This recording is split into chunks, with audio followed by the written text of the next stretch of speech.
Does the current treatment of England's black players reflect their racist colonial legacy? With 8 players from migrant backgrounds, England has one of the most diverse teams at the World Cup.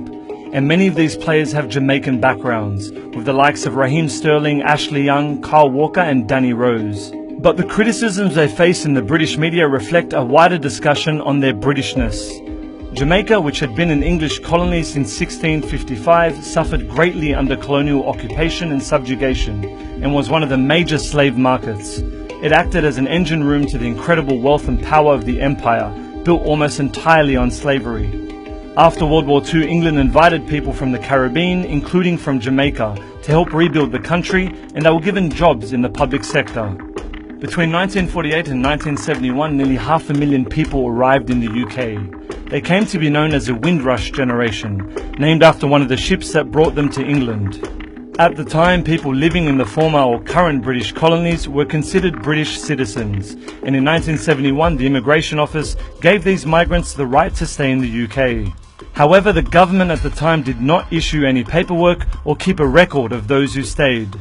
So, in 2012, a change in government policy enacted by the then Home Office Secretary Theresa May demanded that the Windrush generation present evidence of citizenship when applying for jobs or when seeking medical services.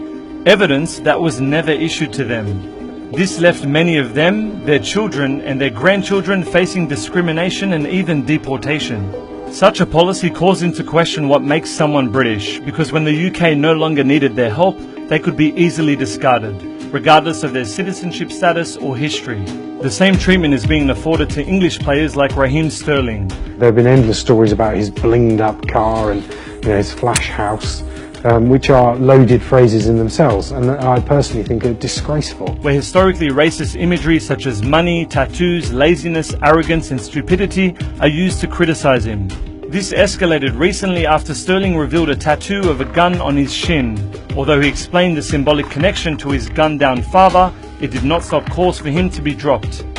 This, of course, largely in contrast to the treatment of many white English players past and present. For example, John Terry was accused of racism on the field, but still captained the English team in the Euros. This hypocritical media coverage reflects something bigger. The implication is that Sterling and any such player are not English enough.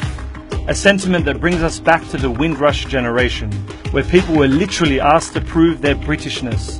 So, is England just keeping with the colonial legacy in Jamaica, where it used black bodies for whatever benefit it can, then discarded them?